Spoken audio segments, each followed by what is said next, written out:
ओम श्री मातंगय नमः। जय माता दी। आज गुप्त नवरात्रि के 9वें दिन भक्तगण माता मातंगी की पूजा आराधना करेंगे। माँ मातंगी 10 महाविद्याओं में से 9वीं विद्या है। मान्यताओं के अनुसार जो भी व्यक्ति गुप्त नवरात्रि में 9वें दिन माँ मातंगी की पूजा आराधना करता है उसे सर्व सिद्धियों की प्राप्ति होती है। माँ मातंगी अपने भक्तों के सभी कष्टों को दूर करके उन्हें सौभाग्य का आशीर्वाद देती हैं। माँ मातंगी को वाणी और संगीत की अधिदात्री देवी माना जाता है।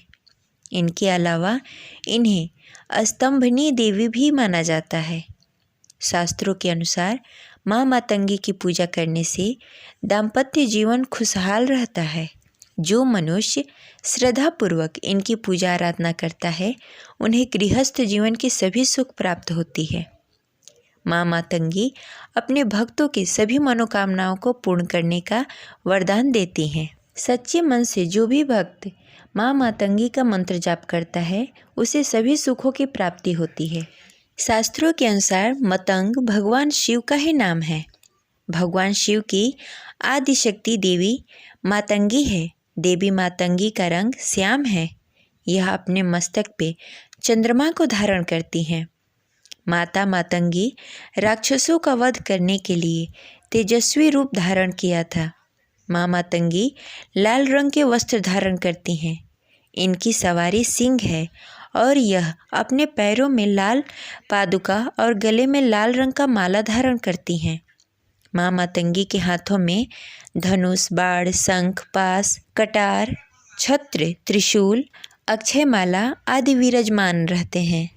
ज्योतिष शास्त्रों में बताया गया है कि जो भी व्यक्ति पलाश, मल्लिका के फूलों से, बेलपत्रों से माँ मातंगी की पूजा करता है उनके अंदर आकर्षण और स्तंभ शक्तियों का विकास होता है। अब चलिए सुनते हैं माँ मातंगी की कथा। इसके बाद इनकी पूजा के बारे में जानेंगे। अगर आपको हमारी कथा अच्छी लगी तो इस वीडियो को लाइक करें और कमेंट में जय माता दी अवश्य लिखें। आपका लाइक और कमेंट हमारे लिए बहुत महत्वपूर्ण है। माँ मातंगी की पौराणिक कथा के अनुसार एक बार भगवान विष्णु और उनकी पत्नी लक्ष्मी जी भगवान शिव तथा पार्वती जी से मिलने हेतु उनके निवास स्थान कैलाश शिखर पर गए। भगवान विष्णु अपने साथ कुछ खाने की सामग्री लेकर गए तथा उन्होंने वह खाद्य पदार्थ शिव जी को भेंट स्वरूप प्रदान की। भगवान शिव तथा पार्वती ने उपहार स्वरूप प्राप्त हुए वस्तुओं को खाया। भोजन करने हेतु खाने का कुछ अंश नीचे धरती पर गिर गया। उस गिरे हुए भोजन के भागों से एक श्याम वर्ण वाली देवी ने जन्म लिया जो मातंगी नाम से विख्यात हुई। देवी का प्रादुर्भाव उच्छिष्ट भोजन से हुआ। परिणाम स्वरूप देवी का संबंध उच्छिष्ट भोजन सामग्री से है तथा उच्छिष्ट वस्तुओं से देवी की आराधना की जाती है। देवी उच्छिष्ट मातंगी नाम से जानी जाती हैं। देवी मातंगी की एक अन्य पौराणिक कथा के अनुसार एक बार पार्वती जी ने अपने पति भगवान शिव से अपने पिता हिमालय राज के यहाँ जाकर अपने माता तथा पिता से मिलने की अनुमति मांगने लगी, परंतु भगवान शिव नहीं चाहते थे कि वे उन्हें अकेले छोड़कर जाएं। भगवान शिव के सामने बार बार प्रार्थना करने पर उन्होंने देवी को अपने पिता हिमालय राज के घर जाने की अनुमति दे दी। साथ ही उन्होंने यह शर्त भी रखी कि वे शीघ्र ही माता पिता से मिलकर वापस कैलाश आ जाएंगी। तदंतर अपनी पुत्री पार्वती को कैलाश से लेने हेतु उनकी माता मेनका ने एक बगुला वाहन स्वरूप में भेजा। कुछ दिन पश्चात भगवान शिव बिना पार्वती के विरक्त हो गए तथा उन्हें वापस लाने का उपाय सोचने लगे। उन्होंने अपना भेष एक आभूषण वाले व्यापारी के रूप में बदला तथा हिमालय राज के घर गए। भगवान शिव इस भेष में देवी पार्वती की परीक्षा लेना चाहते थे। वे पार्वती के सामने गए और अपनी इच्छानुसार आभूषण का चुनाव करने के लिए कहा। पार्वती जी ने जब कुछ आभूषणों का चुनाव कर लिया तथा उनके मूल्य ज्ञात करना चाहा, व्यापारी रूपी भगवान शिव ने देवी से आभूषण के मूल्य के बदले उनसे प्रेम की इच्छा प्रकट की। देवी पार्वती अत्यंत क्रोधित हुई।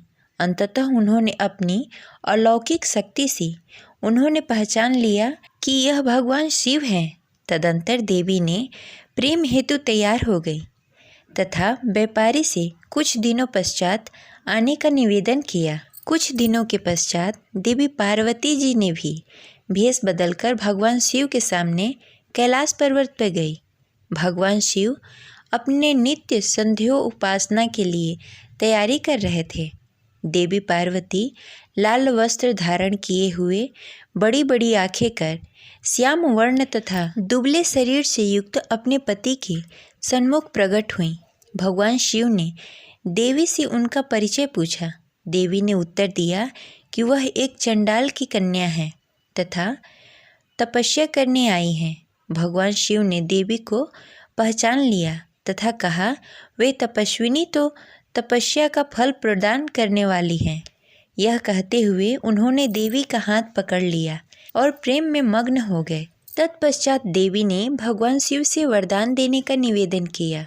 भगवान शिव ने उनके इसी रूप को चंडालिनी वर्ण से अवस्थित होने का आशीर्वाद प्रदान किया तथा कई अलौकिक शक्तियाँ प्रदान की। धार्मिक मान्यताओं के अनुसार मातंगी माँ को भगवान शिव की शक्ति माना जाता है। शास्त्रों में गृहस्थ जीवन को सुखमय, असुरों को मोहित करने तथा साधकों को मनवांछित फल देने वाली देवी माना जाता है। देवी मातंगी की साधना रात्रिकालीन है। इनकी पूजा रात्रि में आरंभ करनी चाहिए। माँ मातंगी की पूजा करने के लिए सबसे पहले स्नान करने के पश्चात लाल वस्त्र धारण करें।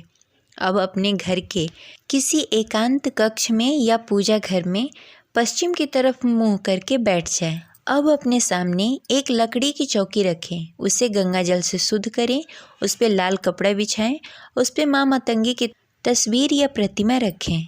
अब तस्वीर के सामने शुद्ध घी का दीपक जलाएं और माँ को लाल रंग का फूल अर्पित करें। अब देवी मातंगी की कवच पाठ पढ़ें।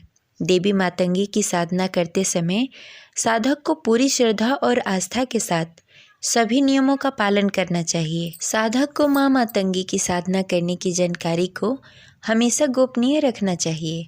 11 दिनों के बाद पूजा करने के पश्चात हवन करें। देवी मातंगी की साधना करने से मनुष्य के जीवन में ज्ञान, धन, सम्मान, प्रतिष्ठा की प्राप्ति होती है और कभी भी धन की कमी का सामना नहीं करना पड़ता। ये रही आज की कथा। आपको कैसी लगी कमेंट बॉक्स में ज़रूर बताएं और कमेंट में जय माता दी अवश्य लिखें। मिलते हैं अगले वीडियो में।